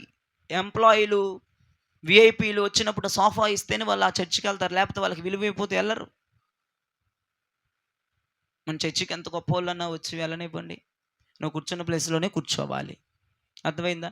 రేపు ప్రభు కృపను బట్టి సంఘం కట్టుకునే కృప ప్రభు ఇచ్చిన అలాంటి దరిద్రం అంతా సంఘాల్లో పెట్టకూడదని ప్రార్థన చేయండి. ప్రభు మనకు కృప చూపించునుగాక. అందరికీ ఏ చీరలు వేసాం, అందరికీ ఏ చీరలు వేయాలి. నువ్వెందుకు కొంతమంది ఉన్నారండి, మీకు తెలియదు, ఏసీలు ఇవ్వని వెళ్ళకపోవటం, ఉక్కపోస్తుందని వెళ్ళకపోవటం, ఇరుకైపోతుంది వెళ్ళకపోవటం, కుర్చీలు ఇవ్వని వెళ్ళకపోవటం, సరిగ్గా పట్టించుకోలేదని వెళ్ళకపోవటం, సరిగ్గా రిసీవింగ్ లేదని వెళ్ళకపోవటం, లడ్డు ఆమెకు 2 వచ్చినాయి నాకు 1 వచ్చిందని వెళ్ళకపోవటం. ఉన్నారా ఇటువంటి వాళ్ళు? ఉన్నారా అమ్మా? నిజమమ్మా. ఈ పాపిష్టి కళ్ళు చూసినాయి అమ్మాల్ని. దౌర్భాగ్యం, నేనే చేసుకుంటాను ఆ పాపిష్టి అవ్వను అంతా.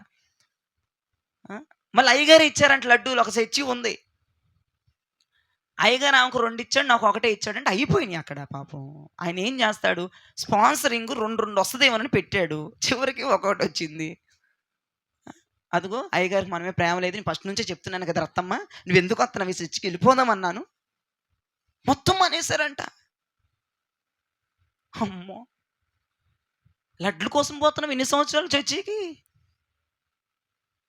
నేను కొనిస్తాను పదా, కావాలంటే ఎన్ని లడ్లు, ఎన్ని కేజీలు కావాలి, ఎన్ని కేజీలు తింటా, నీకు షుగర్ ఎక్కువై డామును చావాలి నువ్వు, మళ్ళీ షుగర్ ఉంది వాళ్ళకి మళ్ళీ. నిజం, దేవునికి స్తోత్రం అమ్మ, షుగర్ ఉందని దేవుడు నాకు 1 ఇచ్చాడని అనుకోవచ్చుగా. ఇదేం భక్తి అండి అసలు? నవ్వు వస్తుంది నాకు విశ్వాసం చూస్తుంటే. అసలు రీజన్స్ ఎంత భయంకరంగా, ఎంత పనికిమాలినగా ఉంటాయో రీజన్స్. ఏదేమైనా గొర్రెపిల్ల రక్తం ఉంది, అమ్మయ్య దేవునికి స్తోత్రం కలుగునగా. గొర్రెపిల్ల రక్తం ఉన్న సంఘానికి వెళ్తున్నా, ప్రభా నేను కాపాడబడుతున్నాను. సంహారకుడు దాటి వెళ్ళేంత వరకు ఈ సంఘములను ఉండాలి, నువ్వు బ్రతికినంత కాలం ఈ సంఘములను ఉండాలి, తెల్లారేంత వరకు ఈ సంఘములను ఉండాలి, నీ ప్రయాణం ఆరంభమయ్యేంత వరకు ఈ సంఘములను తల దాచుకోవాలి. హల్లెలూయా, దేవునికి మహిమ కలుగునగాక. కొంతమంది సంఘాలకి రావడానికి ఇబ్బంది పడిపోతాను. నేను చెప్తాను, నీ ఇంటి దగ్గర నువ్వు ఎంత టైం స్పెండ్ చేసినా నీకు క్షేమం ఉంటుందో ఉండదో నాకు తెలియదు, కానీ సంఘములోనికి వచ్చి నువ్వు టైం స్పెండ్ చేస్తే నీకు నేను చెప్తున్నాను 1000 పార్లు క్షేమము నీకున్నది, 1000 పార్లు ఆశీర్వాదము నీకున్నది, 1000 పార్లు దీవెన నీకున్నది. సంఘము విలువ నీకు తెలిస్తే ఆదివారాలు సంఘం మానవు, సంఘం విలువ నీకు తెలిస్తే శుక్రవారం సంఘం మానవు, సంఘం విలువ నీకు తెలిస్తే ప్రార్థనలు పెట్టినప్పుడు నువ్వు సంఘం మానవు. సంఘం విలువ నీకు తెలియక ఇతరితర పనుల్లో నిమగ్నమైపోతున్నారు. సంఘం విలువ నీకు తెలుసా? సంఘములో క్షేమం ఉందంట. నాకు తెలియదు. నెహెమ్యా, సంఘంలో ఏముందంటున్నానా? క్షేమం ఉందంట. నాకు తెలియదు. భక్తుడు అన్నాడు, ఒక భక్తుడు, దావీదు భక్తుడు అంటాడు, నేను చిరకాలం యెహోవా సన్నిధిలో నివాసము. ఈ పూట దావీదు గారు ఉంటే ఆయన అంటాడు, అయ్యా నువ్వెందుకు దేవుని సన్నిధిలో చిరకాలం, నీకు కొంపలేదా? నువ్వు రాజువు కదా, రాజు కోటలో ఉండవా? ఏం పొద్దాక నువ్వు రాజువే ఉండి సంఘంలోకి వెళ్ళిపోతావేంటయ్యా అంటాడు. నా సింహాసనంలో క్షేమం లేదన్న విషయం నాకు తెలుసు, నా కోటలో క్షేమం లేదన్న విషయం నాకు తెలుసు. నా మీద శత్రువు దాడి జరగకూడదంటే, నా దేశం మీద శత్రువు దాడులు జరగకూడదంటే, నేను గెలవాలంటే, నేను విజయోత్సవంగా ఉండాలంటే, నా ప్రాణముకు నెమ్మది రావాలంటే, నా సీటు కాదు, నా కోట కాదు, నా హోదా కాదు, దేవుని మందిరం అని దావీదు గుర్తించాడు. ప్రియదేవ జనమా, నీకు ఆ విలువ తెలిస్తే వారం వారం మందిరంకి మానకుండా వస్తావు. ఈ రక్తం ఇచ్చేయి. ఎందుకు మానేవంటే, అయ్యగారు మరే పనులున్నాయి అయ్యగారు, మరే కుదరదు అయ్యగారు, కుదిరినప్పుడు వస్తాను అయ్యగారు అంటే సస్తావమ్మా. నీకు క్షామం ఉండదమ్మా. ఎక్కడ క్షామం ఉందమ్మా నీకు? నువ్వు చేస్తున్న ఉద్యోగం నీకు క్షామం అనుకుంటున్నావు. నీవు సొంతగా కట్టుకున్న గృహాలు నీకు క్షామం ఇస్తాయి అనుకుంటున్నావు. లేదు క్షేమం. సంఘములో సమృద్ధి అయిన క్షేమం ఉంది. దావీదు గారు సింహాసనం దేవుడు దావీదుకి ఇస్తే, రాజకోటను దావీదుకి ఇస్తే మంచి పరుపు ఎవడింట్లో ఉందండి? ఆ పరుపు రాజ భోజనం, రాజు టేబుల్, రాజు వైభవం, రాజు టీవీ, అంత ఘనతిస్తే అవేవి నాకొద్దిన మందిరంలోకి వెళ్ళిపోయేవాడంట రోజు దావీదు గారు. ఆ మాటకు అర్థం అదా కాదా? రోజు మందిరానికి వెళ్తే మంత్రులు పిచ్చికి, అయ్యా నువ్వేంటయ్యా బాబు ఆ మందిరంలో ఆ కటిక నేల మీద మోకాలేస్తావు, దొరికిపోతావు, నీకు మంచి బెడ్ ఉంది, మంచి సిట్టింగ్ ఉంది, మంచి భోజనాలు ఉన్నాయి, వెళ్ళిపోయి అక్కడ ఆ సాంబార్ అన్నం తింటావేంటయ్యా బాబా? చర్చిలో ఆడిపెట్టి ఆ నీళ్ళ అన్నం తింటావేంటారు నాయన నువ్వని పక్కన వాళ్ళు అడిగితే అంటున్నాడంట, రే ఈ అన్నంలో అభిషేకం ఉంది, అన్నంలో ఆశీర్వాదం ఉంది, అన్నంలో దేవుడు. కొంతమంది అబ్బా ఇది మేము వండుకోలేమా? కొంతమంది సుప్పనాథ వాళ్ళు మాకు నీళ్ళ సారం, నీళ్ళ అన్నం పెట్టారు. ఇవన్నీ ఏంటమ్మా మెతుకులు? ఏది పెట్టినా నీ కడుపుల నొప్పి తినాలి నువ్వు. అది ఈ కూడి కొంపలో వండుకుంటే కడుపుల నొప్పి వచ్చి హాస్పిటల్లో జాయిన్ అవుతావు. బియ్యం అన్నం ఇక్కడ తింటే నీకు క్షేమం. అదే బియ్యం అన్నం ఇంట్లో ఉడకుంది దాన్ని ఖచ్చితంగా కడుపుల నొప్పి వస్తాయి. నేను చెప్పేది నిజమా అబద్ధమా? నిజం. నేను వెళ్ళే సంఘానికి మాకు చివరికి అందరు వెళ్ళిపోయినాక షోయింగ్కి మేము అందరం అయ్యగారితో ప్రార్థన చేసుకుని అందరూ వెళ్ళిపోయినాక తిందాం అనుకుంటే నీళ్ళ సాంబార్లో నీళ్ళే అదే తిన్నాం. ఏ కడుపుల నొప్పి లేదు, దేవునికి స్తోత్రం. అదేంటారు మనం ఇంట్లో వండుకుంటే కడుపులో పోతుంది. చర్చిలో నేను అదే చెప్పి దావీదు గారు అదే చెప్పారు. ఉరువా మీరు ఎన్ని 100,000 ఐటములు పెట్టినా నేను కడుపుల నొప్పి సత్తానేమో. ఆయన సంఘములో సాలీసాలన ప్లేసులో ఉన్న, సాలీసాలన గాలి వచ్చినా రాకపోయినా ఆ సంఘములో క్షేమం అధికముగా ఉన్నది. హల్లెలూయా. అందుకే ఎవ్వరు మానబాకండి. 2025లో చర్చి తీర్మానం తీసుకుని వెళ్ళండి. అండి నుండి ఏ వారం మానకూడదు. ప్రభువా నీ కృప చూపించు. ఏ వారం మానకూడదు. నీ కృప కావాలి అయ్యా. ఏ వారం నన్ను సన్నిధికి దూరం చేయొద్దయ్యా. ఈ 2024 ఇల్లు మానేసావు, లెక్కకు రాదు చేతుల్లో. తలకాయ నొప్పిన హోరం మానేసావు, చుట్టాలు వచ్చారనో హోరం మానేసావు, ఫంక్షన్ అనో హోరం మానేసావు. ఇక అన్నీ చెప్పుకుంటూ పోతే టైం కుదరదు. 2025లో దేవుని సంఘం యొక్క విలువ నీకు తెలిస్తే గనక నేను చెప్తున్నాను, ఉండండమ్మా. బీపీ షుగర్లా మీరు అట్ట కొడుతుంటే మాట మర్చిపోతాను. ఆ పిల్లలు ఎక్కడో ఏదో గృహ ప్రార్థనలో నేను చెప్పకుండా నేను టప్ప కొడితే నేను చెప్పే మాట మర్చిపోయాను. అమ్మా స్టేట్మెంట్ చెప్తాను, ఆమెను చెప్పండి, స్టేట్మెంట్ చెప్పకుండా ఆమె నంది అంతే. ఆ స్టేట్మెంట్ రావట్లే లోపల నుంచి. అమ్మ చూసాను వాళ్ళు అంతేగా తొడుచుకుపోయారు దెబ్బమ్మటే. చెప్పిందాక ఆగరే. దేవునికి మహిమ కలుగునగాక. ఇదందరికీ ఒకటే. దావీదు గారు చిరకాలం ఎక్కడున్నాడంటండి? యెహోవా మందిరములో చిరకాలం అతను నివాసం చేశాడంటే. హల్లెలూయా. యెషయా 26:3, యెషయా ప్రవచన గ్రంథం 26వ అధ్యాయం 3వ వచనాన్ని కనుక మీరు చదవగలిగితే ముగించేసా. యెషయా గ్రంథం 26వ అధ్యాయం 3వ వచనాన్ని కనుక మీరు తీసి చదవగలిగితే, ఎవని మనస్సు నీ మీద ఆనుకొనునో వానిని నీవు పూర్ణ శాంతి గలవానిగా కాపాడుదువు. నా యేసయ్య నిన్ను కాపాడతాడంట. సంతోషమైన దేబోరా, గట్టిగా ఆమేన్ చెప్పవే. నా యేసయ్య నిన్ను కాపాడతాడంట. నా యేసయ్య మిమ్మల్ని అందరినీ కాపాడతాడంట. ఇళ్ళల్లో ఉంటే కాదు, గొర్రె పిల్ల ముద్ర వేయబడిన సంఘములో ఉంటే మీరు కాపాడబడతారు. హల్లెలూయా. మందిరం అనగానే మనకి ఎన్ని గుర్తొస్తాయి? చాలా గుర్తొస్తాయి. వేరకమ్మ మా పిచ్చి బెరాకమ్మ.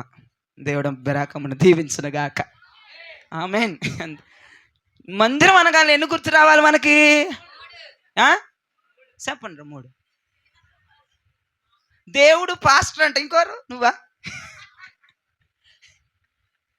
3. దేవుడు పాస్టర్, నేను. మా కేజీ అక్క చెబుతుంది, మా కేజీ అక్కను ప్రభు క్షమించుడుగాక.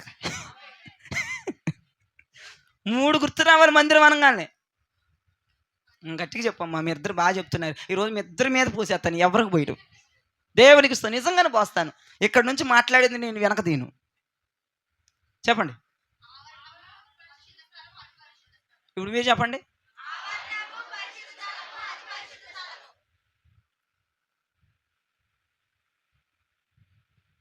వాన కోకిలకి మందిరం యొక్క ఆవరణంలో నివాసము చేసే స్థలం ఇచ్చాడంట దేవుడు. దేవునికి స్తోత్రం కలదు. వాన కోకిల ఎక్కడ గూడు కట్టుకుందంటండి? దేవుని యొక్క మందిర ఆవరణములు. ఆ వాక్యం బైబిల్లో ఉంటుంది. వాన కోకిలకి దేవుని మందిర ఆవరణముల నివాసము కలదు. వినండి, దేవుని మందిరములోని అంత ఆశీర్వాదం ఉంటే దేవుని సన్నిధిలో ఒక్క దినము గడుపుతా 1000 దినాల కంటే శ్రేష్టము. ఆయన మందిరపు ఆవరణములోని అంత గొప్ప ఆశీర్వాదాలు ఉంటే ఒక్కడుగు పరిశుద్ధ స్థలములు ఇంకెంత ఆశీర్వాదం ఉంటుందో, అతి పరిశుద్ధ స్థలములు ఇంకెంత ఆశీర్వాదం ఉంటుందో. ఒక మాట చెప్ప మీ అందరికి నచ్చితే గట్టిగా ఆమె చెప్పాలి. ఇప్పుడు ఏం చెప్పాలి? నా దేవుడు మందిరములో అడుగుకే డబుల్ పోర్షన్ ఆశీర్వాదాన్ని దేవుడు పెట్టేశాడు. ఆవరణం అంత ఆశీర్వాదం ఉంటే అక్కడి నుంచి ఒక్కడిగేస్తే డబుల్ పోర్షన్ ఆశీర్వాదం ఉంది. ఇక్కడి నుంచి ఇంకొక్కడిగేస్తే అతి పరిశుద్ధ స్థలములో నా ప్రభును చూసుకుంటూ గడిపేసే ఆశీర్వాదం ఇంకెక్కడుంది చెప్పండి? ఈ భూప్రపంచం మీద ఏ ప్లాట్ఫామ్ మీద ఉంది ఇంత గొప్ప ఆశీర్వాదం? ఒక అడుగులో ఆశీర్వాదాన్ని పెట్టాడు దేవుడు సంఘంలో. అక్కడికి వచ్చామనుకో మోకాళ్ళ దాకా వచ్చేస్తుంది. అక్కడ నుంచి కరెక్ట్గా అక్కడ మా మేరీ గారు కూర్చున్న దగ్గరకు వచ్చామనుకో, ఇక్కడ ఈ మధ్యలో బ్లెస్సీలు కూర్చున్న మధ్యలో అక్కడ కొంచెం మొలలోతు వచ్చేస్తుంది. ఈ ముందుకు వచ్చి కూర్చున్నారు అనుకో, ఏదలేదు. రేపు ముందుకు వచ్చి కూర్చోండి. ఫస్ట్ వచ్చిన వాళ్ళు ఇక్కడ అధికమైన ఆశీర్వాదాలు ఉన్నాయి.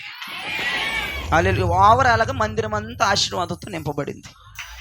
తన్నుకు చచ్చి నేను బైబిల్ పెట్టా, రాయి పెట్టా, చున్నీ పెట్టా, సైతాన్ లోపలికి రాకూడదు. వెళ్ళిపోవడం. ఇక మూట గట్ర సర్దుకొని బైబిల్ పెట్టే సైతాన్లు, చున్నీలు పరిసే సైతాన్లు అట్లా ఉండకూడదు. పోయిన సంవత్సరం అదే గొడవ వచ్చింది కుర్చీల దగ్గర. నువ్వు బుద్ధిగా వచ్చి కూర్చుంటావు. నువ్వు లేకపోతే ఇంకోటి కూర్చుంటాడు బైబిల్ పక్కన పెట్టి. ఆ బైబిల్ ఎవరిదో తెలుసా? ఎవరిది? నీ పేరు ఉంది, పక్క పో, నువ్వు లేవుగా అనాలి. నేను అన్ని సజెషన్స్ ఇస్తున్నాను. మందిరంలోకి రావటమే ఒక ఆశీర్వాదం అండి. నేనేదో పోటీలు పెట్టినోడికి లాగుంటాను కాదు, కానీ మందిరంలో అడుగు తీసి అడిగేస్తాను బ్లెస్సింగ్స్ అంటండి. అసలు శాపం ఎక్కడుందండి మందిరంలో? అనారోగ్యం ఎక్కడుందండి మందిరంలో?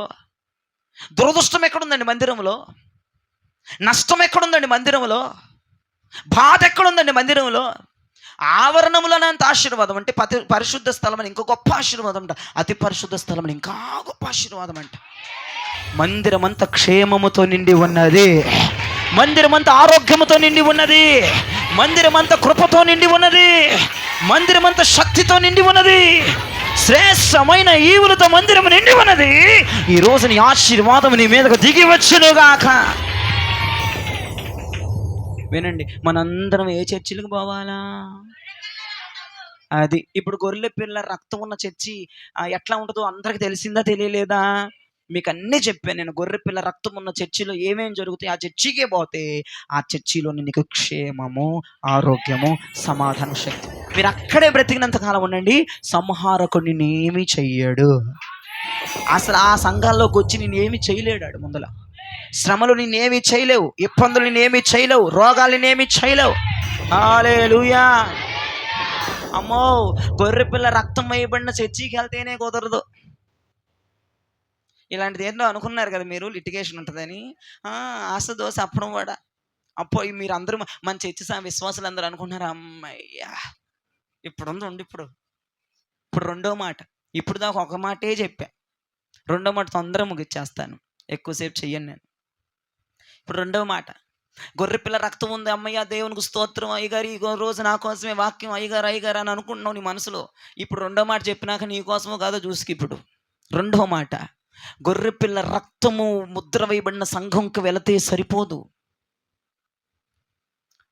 ఒక్కసారి వెనక్కి వెళ్దాం, చరిత్రలోకి వెళ్దాం, వాస్తవంలోకి వెళ్దాం, బైబిల్లోకి వెళ్ళమల్లా.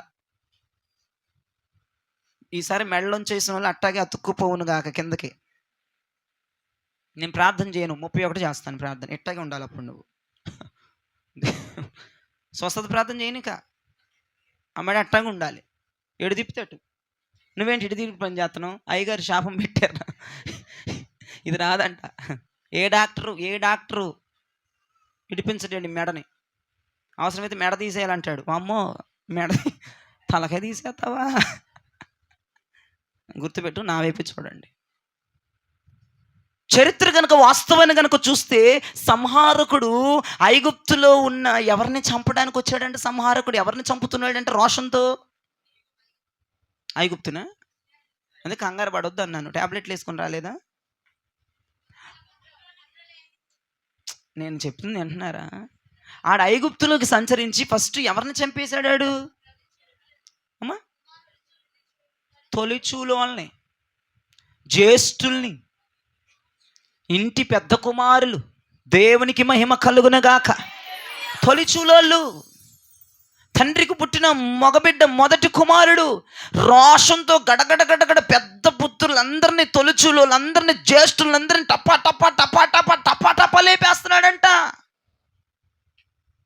ఏమండి, జ్యేష్ఠులు చనిపోతున్నారు.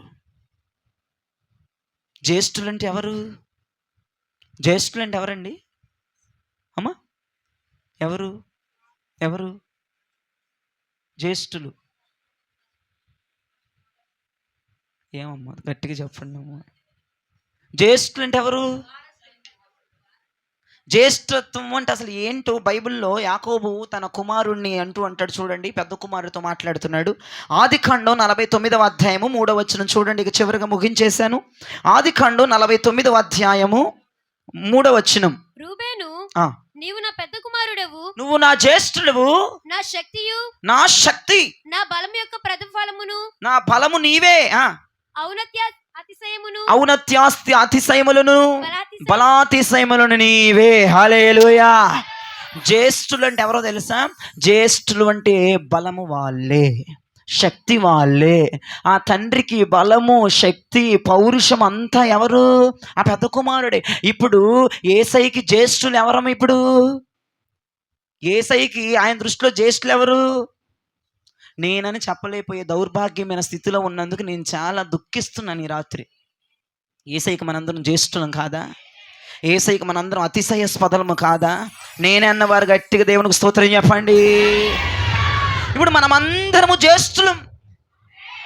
ఈ మాట నేను చెప్తుంది కదా, అపోస్తలుడైన పౌలు కూడా అంటున్నాడు. చూడండి ఒకసారి హెబ్రీ పత్రిక 12:23లో సంఘాన్ని జ్యేష్ఠులు అంటున్నారు అపోస్తలుడైన పౌలయ్య. చూడండి, పరలోకమందు వ్రాయబడి ఉన్న జ్యేష్ఠుల సంఘమునకు. చాలు. సంఘం సంఘం పేరు ఏం పేరంట? జ్యేష్ఠుల సంఘం.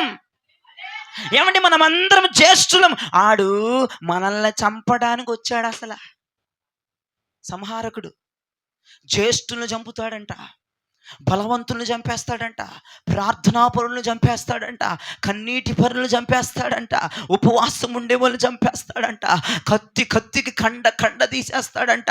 ఇదిగో నీ జీవితంలో అందుకే నీ ప్రార్థన తగ్గిపోయింది. నువ్వు మొదట్లో జ్యేష్ఠత్వ హక్కును కలుగున్నావు, ప్రార్థనా బలాన్ని కలుగున్నావు, కన్నీటి బలాన్ని కలుగున్నావు, ఉపవాస బలాన్ని కలుగున్నావు. మందిరానికి మానకుండా వచ్చేదానవి ఏదీ లేదు. నిన్ను వాళ్ళు చంపేస్తున్నాడు, నిన్ను కండకి కోసేస్తున్నాడు. వాడికి జ్యేష్ఠులే కావాలి. నేనంటాను, జ్యేష్ఠులు బ్రతికించబడాలంటే జ్యేష్ఠుల మీద గొర్రె పిల్ల రక్తం ఇప్పుడు ముద్ర వేయబడాలి. నేనంటున్న నా మాట వినండి. ఇది బైబిల్లో లేకపోయినా నేనంటున్న మాట ఏంటంటే, అదిగో ఇజ్రాయేలు యొక్క ఇంటికి ఆ గొర్రెపిల్ల రక్తం ఉంటే సంహారకుడు అక్కడికి వెళ్ళపోతే, జ్యేష్ఠుల మీద యేసు రక్తం ఉంటే సంహారకుడు వాళ్ళని ఏమైనా చేయగలడా? ఒక మామూలుగా గుడారములోనికి, ఆ గొర్రెపిల్ల రక్తం ఉన్న గుడారంలోనికి సంహారకుడు వెళ్ళలేకపోయాడు. అదే జ్యేష్ఠుల మీద గొర్రెపిల్ల రక్తం ఉంటే వీడిని ఏమైనా చేయగలడా వాడు? ఏమిచ్చి నేను అంటాను, నీ ప్రార్థన తగ్గిపోవడానికి, నీ భక్తి తగ్గిపోవడానికి, నువ్వు లోకంలో పడిపోవడానికి, కన్నీటి అనుభవం లేకపోవడానికి, విశ్వాసం తగ్గిపోవడానికి, దేవుడి మీద ప్రేమ చచ్చిపోవడానికి గల కారణం ఏంటంటే, గొర్రెపిల్ల రక్తపు ముద్ర నీ మీద లేదు. ఏమండి, మనము బలవంతులమండి. ఆ విషయం తెలుసా నీకు? మనం ప్రార్థనాపరులమండి. మనము చెయ్యలేనిది ఏదీ లేదండి. దేవుడు జ్యేష్ఠుల ద్వారా జరిగించుకుంటాడండి. అటువంటి జ్యేష్ఠులు ఈ రోజున ప్రార్థన ప్రయత్నములు తగ్గిపోయారు. ప్రార్థనా సమయాలు తగ్గిపోయినాయి. విశ్వాసము తగ్గిపోయింది. ప్రార్థన చేయలేకపోతున్నావు, విశ్వాసముగా బ్రతకలేకపోతున్నావు, దేవుడి మీద ఆధారపడలేకపోతున్నావు, ఆయన మాటను నమ్మలేకపోతున్నావు. మొదటిలో ఎంత భక్తి చేసావో, మన చర్చికి వచ్చే వాళ్ళ గురించి చెప్తున్నాను, స్టార్టింగ్లో ఎంత పరిగెత్తారో, స్టార్టింగ్లో ఎంత తీవ్రంగా ఉన్నారో నేను చెప్తున్నాను. జ్యేష్ఠుల మీద సంహారకుడు కన్ను పడి చంపేశాడు. ప్రార్థన లేదు, భక్తి లేదు, విశ్వాసం లేదు, ఉపవాసాలు లేవు, దేవుని మాట నమ్మట్లేదు, నువ్వు వాక్యం చెప్పిన ఏంట్లో లేని వదిలేస్తున్నావు. అది నీవు కాదా? ఈ రాత్రి ఇక్కడ కూర్చున్న నీవు కాదా? నేనంటాను, జ్యేష్ఠులారా, మీ మీద యేసు రక్తం ఈ రాత్రి పొయ్యబడబోతుంది. యేసు రక్తం హిస్సోపు కుంచుతో నా దేవుడు మీకు ముద్ర వేయబోతున్నాడు. ఎవరి మీద ముద్ర ఉంటుందో సంహారకుడు వాళ్ళని దాటి వెళ్ళిపోతాడు. శ్రమల వాళ్ళని దాటి వెళ్ళిపోతాయి. మన ప్రయాణము జయకరముగా జరగబోతుంది యేసు నామములో. ఇక నీ ప్రయాణానికి అడ్డు ఎవడు ఉండడు. హల్లెలూయా. నీ ప్రయాణం రేపటి రోజున మహిమ కలిగిన సంఘానికి వెళ్ళాలంటే, నీ ప్రయాణం రేపటి రోజున వాగ్దాన దేశంలోనికి వెళ్ళాలంటే, నీ ప్రయాణం జయకరముగా జరగాలంటే సంహారకుడు నిన్ను వదిలేసి వెళ్ళిపోతే నీది జరిగిద్ది. వాక్యం అర్థమవుతుంది అందరికీ? వాక్యం అర్థమవుతుంది అందరికీ? నువ్వు వెళ్ళే చర్చికి గొర్రెపిల్ల రక్తం ఉండాలి, ఓవరాల్గా నీకే గొర్రెపిల్ల రక్తం ఉండాలి. లేకపోతే పరలోక రాజ్యములోనికి వెళ్ళకుండానే ఇక్కడ అర్ధాంతరంగా చచ్చిపోతావు సంహారకుడి చేతిలో పడిపోయి. నేను ఒక మాట అంటాను, అవునంటే ఆమెను చెప్పండి, కాదంటే కాదని చెప్పండి. నువ్వు మాట అంటాను, వాళ్ళ గుమ్మాలకి గొర్రెపిల్ల రక్తం లేకపోయినా, వాళ్ళు గొర్రెపిల్ల రక్తము కలిగిన చర్చికి వెళ్ళకపోయినా, అసలు వాళ్ళ మీద గొర్రెపిల్ల రక్తము లేకపోయినా వాళ్ళు ఏమైపోయేవాళ్ళు చెప్పండి? వాళ్ళు ఏమైపోయేవాళ్ళు? చనిపోయేవాళ్ళు. వాళ్ళు చనిపోయేవాళ్ళు. అవునా? వాళ్ళు చనిపోతే వాళ్ళ ప్రయాణం ఆరంభమయ్యేదా? వాళ్ళ ప్రయాణం వాగ్దాన దేశానికి వెళ్ళేదా? వాళ్ళ మహిమ కలిగిన పునాదుల పట్టణానికి వెళ్ళేవాళ్ళ? నేను అంటాను, నువ్వు వెళ్ళే చర్చి గొర్రెపిల్ల రక్తం ముద్ర వేయాలి. ఆ రక్తం, గొర్రెపిల్ల రక్తం వేసే ముద్ర చర్చికి కాదు, ఓవరాల్గా నీకు గొర్రెపిల్ల రక్తం ముద్ర ఉండాలి.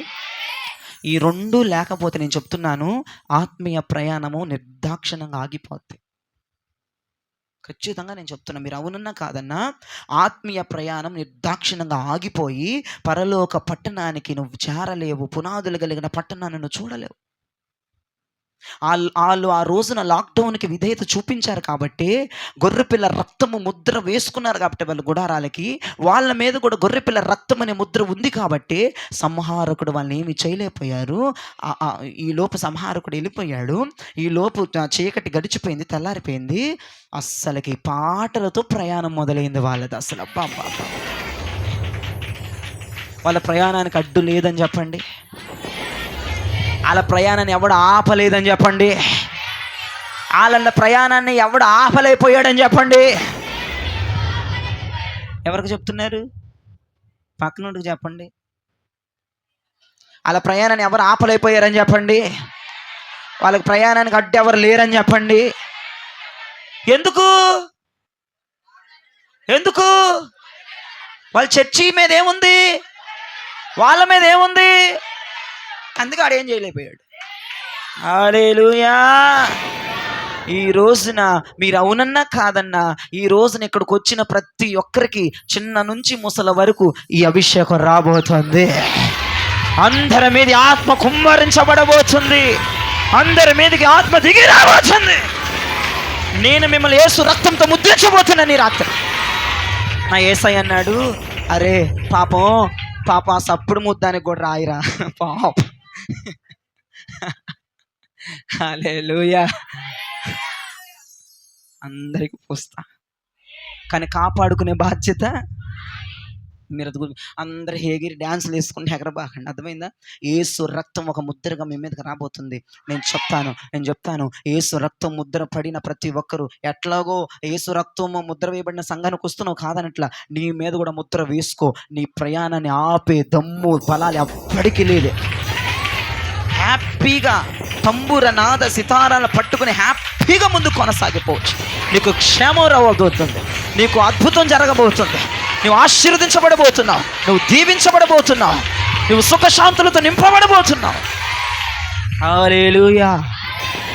అందరం యేసు రక్తము రక్తం అని పాట పాడుతూ ప్రభుని స్తుతిస్తూ గణపరుస్తూ ఆ రక్తమని మీద దిగి వచ్చేలాగా ప్రభుని ఆరాధన చేద్దాం. ఈ వాక్యమును దేవుడు దీవించి ఆశీర్వదించునుగాక.